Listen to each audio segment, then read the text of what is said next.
좋은 제자라는 제목으로 하나님 말씀 함께 나누겠습니다. 사도 바울의 3차 전도 여행은 대부분 에베소 지역에서 이루어졌습니다. 그런데 3차 전도 여행은 1차, 2차 전도 여행과는 달리 그 성격이 좀 달랐습니다. 1차는 아시아의 교회를 세우는 거고 2차 전도 여행은 유럽 지역의 교회를 세우는 것이 목적이었습니다. 1차, 2차 모두 교회 세우는 게 목적이었어요. 그런데 3차 전도 여행은 교회가 아니라 사람을 세우는 것이 목적이었습니다. 바로 제자를 세우는 일입니다. 9절에 보면요, 바울이 그들을 떠나 제자들을 따로 세우고 두란노 소원에서 날마다 강론하니라. 바울이 사람들을 따로 세워서 두란노 소원이라는 곳에서 날마다 말씀을 전했다고 합니다. 이 두란노 소원은 튀란노스라는 사람이 운영하는 학교를 말합니다. 그런데 바울이 이곳에서 강론을 했다고 말씀해요. 강론이라는 것은 설교하다 그런 의미가 아니라 철저하게 말하다 그런 의미입니다. 그러니까 사도 바울이 단지 설교를 한 것이 아니라 성경 말씀을 철저하게 가르쳤다라는 것입니다. 10절에 보니까 2해 동안 이같이 하니 몇 달이 아니라 2년 동안 철저하게 성경을 가르쳤다라는 것입니다. 그러자 놀라운 변화가 일어나기 시작했습니다. 바울의 말씀을 들은 제자들에게 믿음이 생기기 시작했습니다. 다시 말해서 이들 안에서 하나님이 믿어지기 시작한 것입니다. 여러분 12절을 보면요, 심지어 사람들이 바울의 몸에서 손수건이나 앞치마를 가져다가 병든 사람에게 얹으면 그 병이 떠나고 악기도 떠나니라. 에베소는 당시 인구 25만 명이 되는 굉장히 큰 도시였습니다. 그런데 그 도시 중앙에 아데미 여신이라고 7대 불가사리 중에 하나인 큰 신전이, 대형 신전이 있었습니다. 한마디로 이 도시는요, 우상에 장악한 도시예요. 그래서 25만 명 거의 모든 사람들이 이 아데미 여신과 직접 간접적으로 다 연결이 되어 있습니다. 그런데 바울로부터 말씀을 들은 제자들이 병자를 찾아가서 병자를 고치기도 하고 귀신을 쫓아내기도 했습니다. 전에는 아데미 여신에게 빌고 또 부족하면 마술사를 찾아가서 주문을 외워달라고 하고 아니면 자신이 애울 주문을 받아서 자기 입으로 자꾸 주문을 외웠는데 이제는 자신들이 자신의 입으로 주문이 아니라 하나님께 기도하기 시작했다라는 것입니다. 그리고 그 기도가 응답되어졌습니다. 그런데 여러분 12절을 좀 자세히 보면 좀 이상합니다. 바울의 제자들이 기도할 때에 그냥 기도한 것이 아니라 바울이 가지고 있던 바울의 손수건이나 앞치마를 가지고 가서 병자나 귀신 들린 자위에 얹어놓고 기도했다라는 거예요. 왜 이런 행동을 하죠? 당시 에베소 사람들은요, 아데미 여신 그 모형을 딴 작은 신상을 항상 몸에 지니고 다녔습니다. 그래서 무슨 일이 생기면 만지작 거리면서 기도를 한 거예요. 제가 고등학교 때 수학여행을 갔는데, 죄송합니다, 이렇게 일명 이렇게 돈 따먹기 이걸 했는데 처음에는 따다가 자꾸 내가 푸는 거예요. 10,000원 있었는데 1,000원밖에 없는 거예요. 그래서 제가 어떻게 했는가, 주머니에 십자가가 있었어요. 그래서 내 옷을 걸어진 숙소로 돌아가가지고 십자가를 이렇게 잡고 주님이라고 와서 자 뭐야 이렇게 했어요. 그렇게 했다라는 거예요. 또 마술사가 마술을 부를 때는요, 대부분 자기의 신통한 물건이 있어요. 어떤 사람은 부채를 들고 어떤 사람은 이렇게 쌀을 던지고 그런 것처럼 각자 점괘를 내는 그런 신통한 물건이 있거든요. 그러니까 이 사람들도 하나님을 믿었는데 바울의 물건도 그런 것처럼 능력이 있지 않을까. 왜냐하면 바울도 능력이 나타나고 귀신이 떠나고 병자가 치료되는 것을 보았거든요. 그래서 바울의 손수건, 바울의 앞치마를 가져다가 그걸 얹어놓고 기도하는 겁니다. 한마디로 말도 안 되는 행동을 하는 거예요. 마치 하나님께 기도를 하는데 무당이 흔드는 방울을 흔들고 기도하는 것이고 정한수 떠나놓고 기도하는 것과도 마찬가지입니다. 아직 미숙한 믿음이죠. 기도의 방법이 서툰 거죠. 그러면 여러분, 방법이 서투르면, 방법이 틀리면 기도 응답이 안 돼야 되잖아요. 아니, 기도하는데 이게 방울 이렇게 흔들고 기도하면 이게 되겠습니까? 그런데 오늘 본문을 보니까 놀랍게도 응답이 되었습니다. 놀라운 능력이 나타났습니다. 여러분, 이유가 무엇일까요? 기도의 방식이 틀렸어도 그들이 기도하는 대상은 맞았습니다. 그들이 기도하는 대상이 하나님이었기 때문에 그렇습니다. 여러분, 참된 믿음은 내가 얼마나 열심히 믿었느냐, 내가 얼마나 진심으로 믿어 있느냐, 여기에 사실은 첫 번째 초점이 있지 않습니다. 내가 아무리 열심히 믿고 잘 믿고 진심으로 믿었다 할지라도 내가 부처를 믿고 알라를 믿고 세상 논리를 믿고 돈과 힘을 논리를 믿고 살아간다면 그건 믿음이라 할 수 없죠. 아무 소용이 없는 것입니다. 내가 믿는 분이 하나님이어야 합니다. 믿음의 조건, 이게 가장 중요해요. 그래서 하나님이 고사리손 모아가면서 장난감 사달라고 기도하는 그 어린 아이의 기도도 들어주는 겁니다. 이제 막 예수를 믿어서 말씀도 모르고 기도하는 방법도 모르고 방언도 모르고 아는 것이라고는 기도해야 산다, 하나님께 기도해야 된다, 이거밖에 모르는 초신자의 기도도 하나님은 들어주십니다. 기도의 대상이 하나님이 정확하니까. 여러분, 13절을 보면요, 바울과 그의 제자들이 병도 고치고 귀신을 쫓아내니까 그것을 지켜보던 유대인들이 흉내를 내기 시작했습니다. 그 사람 중에 제사장 스게와의 7 아들들이 있었습니다. 그들이 귀신 들린 사람에게 기도를 하려고 합니다. 어떻게 기도하죠? 13절에 보니까 바울이 전파하는 예수를 의지하여 너에게 명하노라. 어때요? 수건을 얹고 기도하는 게 좀 나아 보입니까? 아니면 13절 바울이 전파하는 예수를 의지하여 너에게 명하노라, 이 기도가 훨씬 더 좋아 보입니까? 제가 보면요, 이 3절이 이 사람들이 기도에 대해서 연구를 했어요. 기도를 배웠어요. 기도를 자세히 보았어요.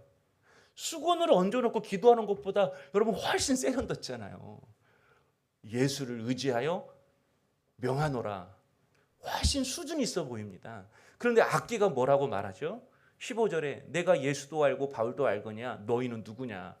한마디로 너는 예수 안 믿잖아, 이러는 거예요. 한 목사님이 목회를 하다가 성도한테 전화 받았어요. 자신의 자녀가 귀신 들렸는데 와서 기도를 해달라고.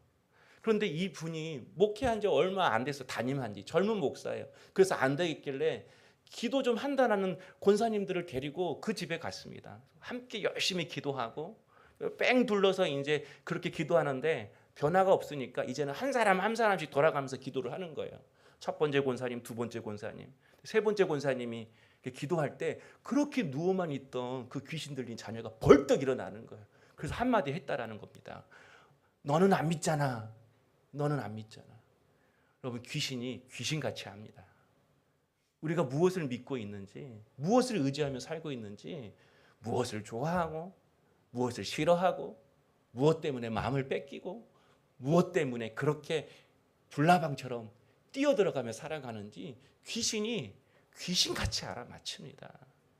여러분, 이들의 믿음의 대상은 주님이 아니었습니다. 주님을 쫓았을 때 누리게 될 인기, 돈, 성공이었습니다. 한마디로 그들의 마음속에 있는 그 믿음의 대상은요, 여전히 아데미 여신이었습니다. 그러니까 악기한테 당하는 겁니다. 여러분, 믿음의 대상이 하나님이 아니면 항상 당하게 됩니다. 눌립니다. 마귀에게 조롱당합니다. 여러분, 조롱당해도 마귀한테는 조롱당하면 안 됩니다. 믿음의 대상이 하나님이 아니니까 응답이 이렇게 없는 것입니다. 이처럼 기도의 응답은 기도의 열심, 기도의 방법에 달려있는 것이 아니라 여러분, 첫 번째 누구에게 달려있다? 기도하는 대상, 하나님께 달려있습니다. 우리가 연약하고 부족해도 좀 서툴러도 하나님은 우리의 기도에 응답하십니다. 그래서 어떻게 우리의 수준을 높여가시는가? 우리의 서투른 그 기도를 통해 응답하심으로 하나님이 살아계시다라는 것을 우리에게 보여주십니다. 그래서 살아계신 그분 앞에 이제 내가 어떻게 살아가야 할지를 그분이 응답을 통해서 우리를 하나씩 하나씩 바꾸어 가시는 것입니다. 그래서 여러분, 우리가 주목해야 할 말씀이 있습니다. 11절을 보면요, 하나님이 바울의 손으로 놀라운 능력을 행하게 하시니, 여기서 놀라운 능력이라는 이 단어의 뜻이 개역 개정에는요, 희한한 능력 이렇게 나왔어요. 그리고 원어를 보면요, 이례적인 능력, 항상 주어지는 능력이 아니라 어떤 능력이라고? 이례적인 능력, 특별하게 주시는 그런 능력이라는 거예요. 기도의 방법이 틀렸지만 하나님께서 그래, 이번은 내가 이례적으로 응답해 줄게. 이 말인 것입니다.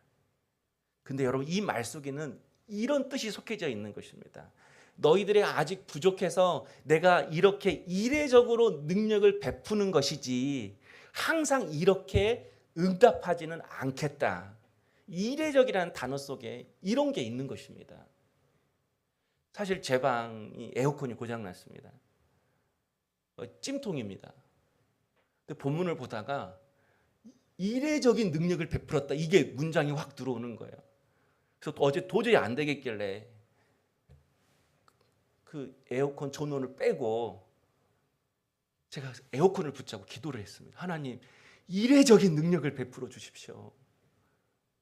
아니, 수건도 얹어서 나았다고 하는데 하나님, 이 에어컨에 이례적인 능력을 베풀어 주십시오 라고 안수 기도를 하고 제가 코드를 꽂았어요. 어떻게 되었을까요? 아침에 제 방 문 열어놨잖아요. 안 돼서. 하나님이 이례적으로 능력을 베푸실 때가 있습니다. 그러나 항상 그렇게 응답하지는 않습니다. 여러분, 이것을 잘 우리가 깨달아야 합니다. 앞으로는 우리에게 믿음의 수준을 요구하겠다는 겁니다. 지금은 방울을 흔들고 기도하지만 기도의 수준을 내가 앞으로는 너에게 요구하겠다, 이 말씀이 포함되어 있는 것입니다. 왜죠? 우리의 인생은 내가 원하는 것들이 응답되어지는 것으로 아름다워지지 않기 때문입니다. 우리의 인생은 내가 내 인생을 아름답게 하는 선택을 할 때에, 내 인생이 열매 맺어지는 그 선택을 할 때에 내 인생이 열매 맺고 온전해지는 것입니다. 이게 하나님의 질서고 공의로우신, 공평하신 하나님의 방법인 것입니다. 그래서 여러분, 마태복음 16장 19절을 보면요, 내가 천국 열쇠를 내게 주리니 내가 땅에서 무엇이든지 매면 하늘에서도 매일 것이요 내가 땅에서도 무엇이든지 풀면 하늘에서도 풀리리라 라고 말씀하셨습니다. 예수께서 자신을 믿는 자들에게 천국 열쇠를 주겠다라는 거예요. 그래서 그 열쇠 가지고 매면 매게 될 것이고 풀면 풀리게 될 것이다. 그런데 우리는 이 천국 열쇠를 되게 기도라고 생각합니다. 내가 원하는 것을 말하고 간절한 마음을 가지고 아멘 하면 하나님이 열어주신다. 하늘 문을 열어주신다. 인생의 문을 열어주신다. 이 천국의 열쇠를 항상 기도의 열쇠라고만 생각을 합니다. 그러나 여러분, 주님이 말씀하시는 천국 열쇠는 우리가 내리는 믿음의 선택, 우리가 내리는 믿음의 결정을 말합니다.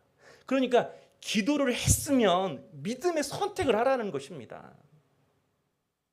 기도를 했으면 주머니에 있는 아드미 신상 버리고 주문 애우는 거 그저 이제 하지 말고 이제는 믿음의 결정, 하나님의 기뻐하시는 믿음의 결정을 내리며 살라라는 것입니다. 매는 결정이 아니라 이제는 푸는 결정을 하며 살라는 것입니다. 여러분, 기도했는데 미워하기로 여전히 결정했어요. 그러면 여러분, 그것은 매는 결정이죠. 기도한 후에 사랑하고 용서하기로 결정했어요. 여러분, 그것은 푸는 결정입니다. 그러면 우리 인생도 풀리는 거죠. 내가 내 환경 때문에 불평하기로 결정했어요. 그건 매는 결정이죠. 그러나 이 상황 속에서 하나님께 감사하기로 했어요. 기도하기로 했어요. 이건 무슨 결정이죠? 푸는 결정이죠. 여러분, 기도를 했으면 푸는 결정을 내리라는 것입니다. 우리가 어떤 결정을 하느냐에 따라서 우리의 삶이 천국이 되기도 하고 지옥이 되기도 한다라는 것입니다. 그런데 여러분, 주님이 천국의 열쇠를 주겠다라고 할 때 이 열쇠가 열쇠들을 이런 의미입니다. 그러니까 여러분, 가정을 천국으로 만드는 키가 있고 또 직장을 천국으로 만드는 열쇠가 있고 내 인생을 아름답게 열매 맺게 하는 열쇠가 있다라는 것입니다. 그래서 하나님이 우리에게 하시는 일이 있습니다. 우리가 믿음의 선택과 믿음의 결정을 내릴 수 있도록 우리의 믿음의 수준을 높여가십니다.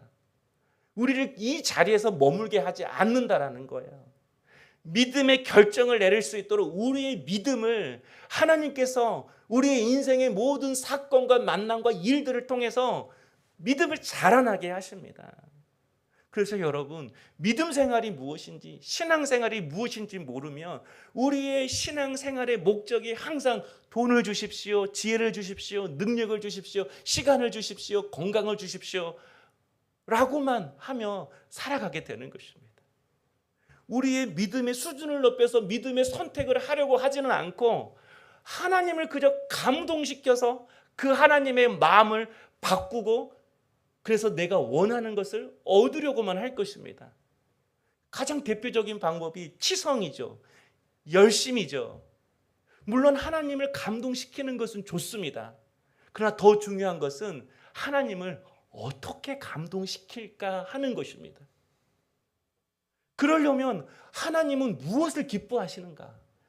내가 이거 원해요, 나는 이걸 기뻐해, 이것이 아니라 하나님은 무엇을 기뻐하시는가?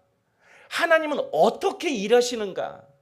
그분의 뜻과 그분의 성품과 그분이 일하시는 방법을 내가 알아야만이 하나님이 감동하시지 않겠습니까? 그런데 하나님의 성품, 하나님의 방식을 알려고 하지 않고 자꾸 자기 방식대로 하나님께 얻어내려고 합니다.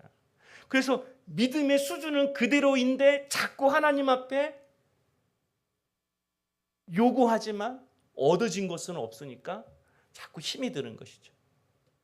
성경을 보면 솔로몬이 1000번제를 들은 후에 하나님이 꿈에 나타나셨어요. 그리고 내가 너에게 무엇을 줄까 이렇게 물어보잖아요. 그때 솔로몬이 이 백성들을 잘 판단할 수 있는 듣는 마음, 지혜를 달라고 하나님께 기도했습니다. 그때 하나님께서 어떻게 이야기하죠? 너는 너 자신을 위해서 돈도 명예도 힘도 권력도 달라고 하지 않고 지혜 달라고 했으니까 내가 너에게 이 모든 것을 다 줄게라고 하셨습니다. 지혜뿐만 아니라 네가 구하지 않는 부귀영화를 다 줄게. 그래서 부모님들이 자녀들한테 기도할 때 이렇게 가르쳐요. 너 혹시나 하나님이 꿈에 나타나셔서 무엇을 달라고 하면 절대 먼저 돈 달라고 하면 안 돼. 그러면 다 안 주셔. 일단 지혜 먼저 달라고 해. 그러면 다 주셔. 이게 우리의 모습인 거예요. 그분의 뜻, 그분의 성품, 그분의 계획은 몰라요. 그런데 그분한테 얻는 방법만 알려고 하는 거죠. 성도 여러분, 우리가 이렇게 신앙생활을 하는 이유는 믿음을 안다고 하지만 그 믿음을 아직 잘 모르고 있기 때문에 그렇습니다. 우리는 되게 믿음을 믿어주는 거라고 생각해요. 내가 열심히 믿었어. 그래서 우리의 의지를 믿어주는 것에 사용합니다. 믿음이 있어야 응답도 되고 축복도 받을 수 있어. 그런데 그렇게 응답받고 축복받는 그런 좋은 믿음의 사람이 되려면 이 정도는 기도해야 돼. 이 정도는 봉사해야 돼. 이 정도는 열심히 해야 돼. 이렇게 우리의 의지를 자꾸 믿어주는데 사용을 합니다. 하지만 여러분, 우리가 하나님을 믿으면서 제일 많이 하는 말이 무엇이죠? 믿음으로 했는데 안 됐다라는 거예요. 내가 하나님 앞에 믿음으로 기도했는데 안 됐다라는 거예요. 무엇이 안 됐다라는 거죠?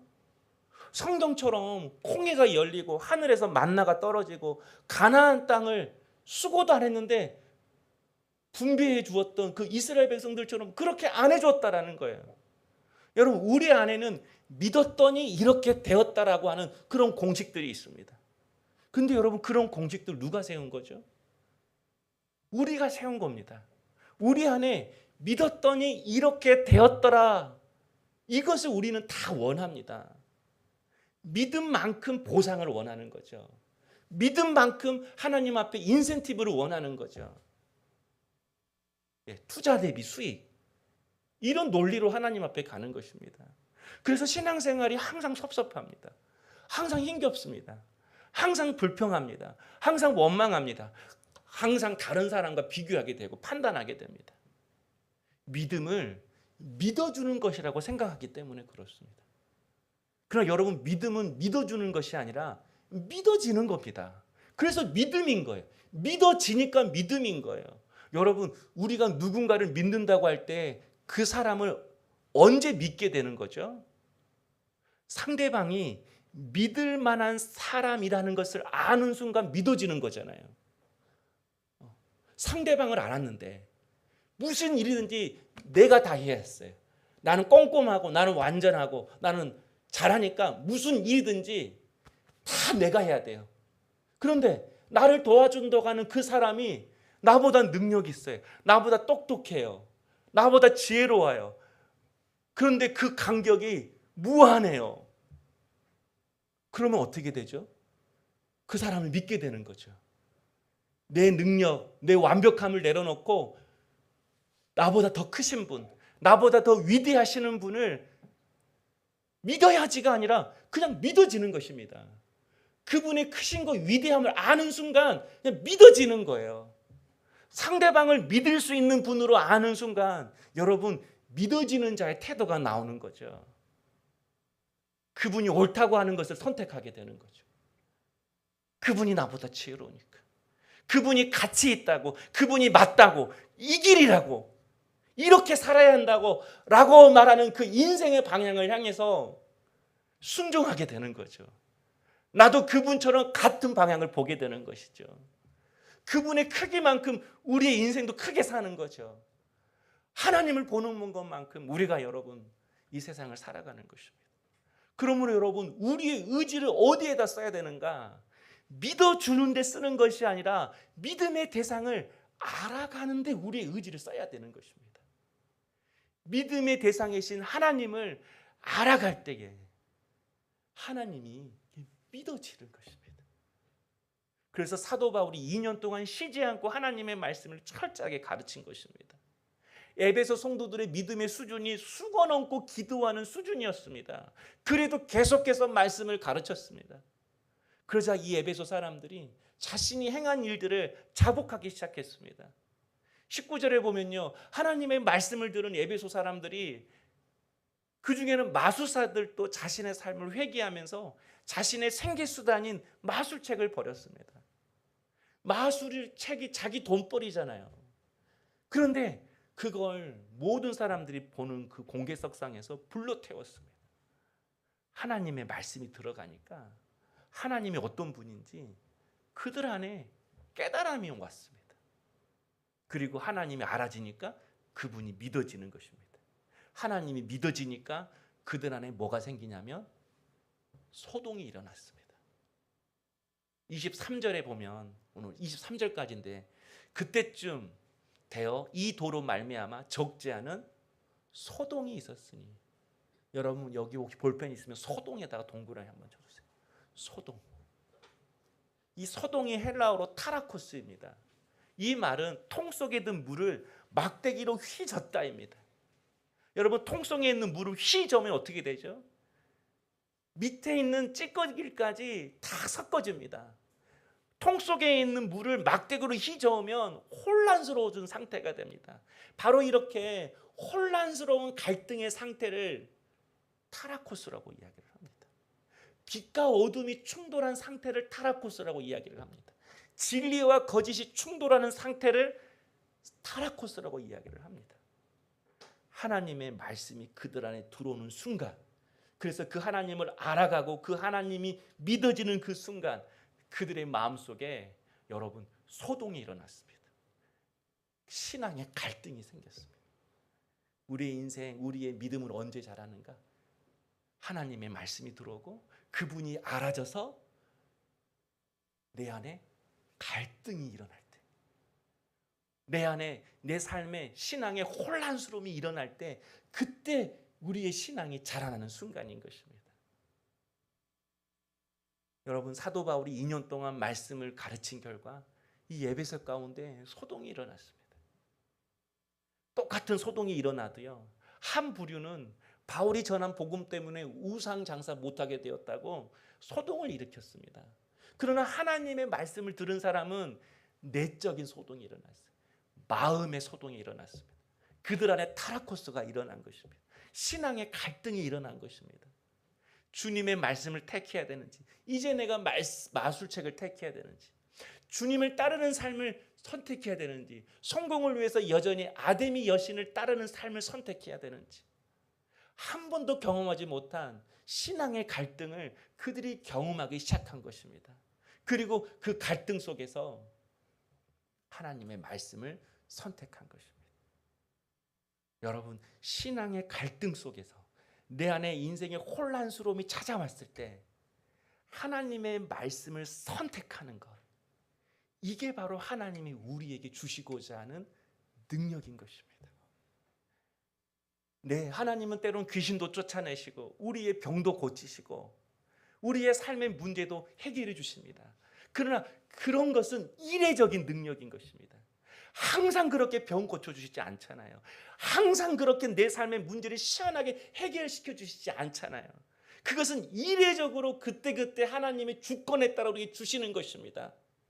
하나님이 우리에게 항상 주시고자 하는 그 은혜, 그 능력은 말씀을 통해서 내 안에 신앙의 갈등이 일어나고 그 갈등 속에서 하나님이 기뻐하시는 선택과 결정을 하게 되는 그 믿음의 사람이 되는 것, 그것이 하나님이 항상 우리에게 주시고자 하는 은혜요, 능력인 것입니다.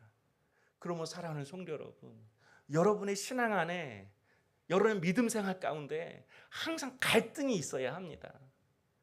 9절 말씀에 보면요, 어떤 사람들은 마음이 굳어 순종하지 않고 무리 앞에서 이 돌을 비방하거늘이라고 말씀합니다.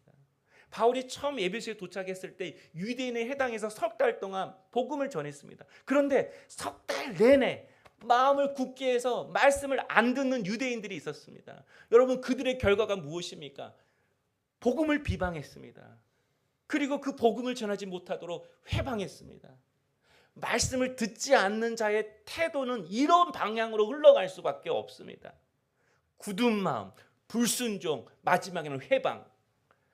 여러분, 똑같이 공동체 생활을 해도요, 여러분이 말씀을 받아들이지 않으면, 여러분이 말씀을 마음속으로 쌓아놓지 않고 그냥 열심히만 하려고 하면요, 오히려 그 열심이 방해해요, 교회를. 말씀 없이 신앙생활하면 그 사람이 교회를 해방해요. 열심히 기도한다고 하는데 말씀 없이 기도하면 그 사람이 가정을 시끄럽게 해요. 기도한 후에 맨날 매는 결정만 해요. 왜요? 그 믿음의 수준은 그대로 있는데 항상 결정만 하려고 하니까. 그래서 말씀이 여러분 안에 들어가야 하는 것입니다. 마태복음 10장 34절 35절 말씀에 내가 세상에 화평을 주러 온 줄로 생각하지 말라. 화평이 아니요 검을 주러 왔노라. 주님이 이 땅에 오신 이유가 검을 주러 왔대요. 검은 하나님의 말씀이잖아요. 하나님의 말씀을 주러 왔다라는 거예요. 하나님의 말씀이 들어오는 순간 여러분, 불화가 일어납니다. 내 삶의 모든 영역에서 혼란스러움과 갈등이 일어날 수밖에 없습니다. 생각과 마음속에 있는 세상의 즐거움이라고 하는 것들이 정말 나를 위한 것인지 내 영혼을 좀먹게 하는 것인지 갈등이 일어나게 됩니다. 지금 맺고 있는 이 관계들이 정말 믿음의 관계인지 아니면 나를 무너뜨리고 나를 미혹하고 유혹하는 관계인지 말씀이 들어갈 때만 주님이 주시는 갈등이 내 안에 생기는 것입니다. 말씀이 들어갈 때만 나를 위해 살 것인지 이제 주를 위해 살 것인지 갈등이 일어납니다. 여러분, 이렇게 말씀을 통한 신앙의 갈등이 있을 때만이 우리의 믿음이 자라는 것입니다. 그 믿음을 통해서, 그 사건을 통해서 믿음의 선택과 믿음의 결정을 내려지는 것입니다. 요한복음 3장 8장 31절에 너희가 내 말에 거하면 참으로 내 제자가 되고라고 말씀합니다. 하나님을 믿게 될 때에 하나님의 말씀에 거하게 된대요. 이 말씀이 거한다, 이 말은 말씀이 머무른다라는 것입니다. 하나님의 말씀을 마음에 담는 사람이 된다라는 겁니다. 여러분, 제자가 누구입니까? 교회가 제자 훈련 많이 시키죠. 제자 훈련 시켜서 전도자로 시킵니다. 제자는 어떤 훈련을 받아서 전도하는 기능인으로 만드는 것이 아닙니다. 제자는 누구인가? 어떤 계급도 어떤 특별한 사람이 아니라 매일매일 하나님의 말씀을 마음에 담고 살아가는 사람. 그래서 그 하나님의 말씀 때문에 항상 갈등을 하고 갈등하지만 그 갈등 속에서 하나님이 기뻐하시는 것을 믿음으로 선택하는 그 사람. 그게 주님의 제자인 것입니다. 성도 여러분, 무엇이 축복입니까? 무엇이 능력입니까? 우리는 하나님이 주는 축복과 능력을 귀신 쫓아내고 병자 고치고 성공하고 많은 부와 명예를 얻는 것이라고 생각합니다. 그래서 조금만 열심히 하면 하나님 앞에 보상을 원합니다. 그러나 여러분, 그런 것들은 이례적인 것들입니다. 하나님이 우리에게 진정히 주시고자 하는 축복과 능력은 우리가 믿음의 선택을 하는 것, 믿음의 결정을 하는 것, 이게 축복이고 능력인 것입니다. 그래서 베드로전서 4장 16절 말씀에 만일 그리스도인이 고난을 받으면 부끄러워하지 말고 도리어 그 이름으로 하나님께 영광을 돌리라라고 말씀합니다. 고난 받는 것을 부끄러워하지 말고 하나님께 영광을 올려드리래요. 여러분, 주를 위해서 내가 고난을 선택하는 것, 주를 위해서 손해를 결정하는 것, 바로 그것이 주님의 제자로서 가지는 최고의 영광이요, 신자가 가지는 최고의 명예라는 것입니다.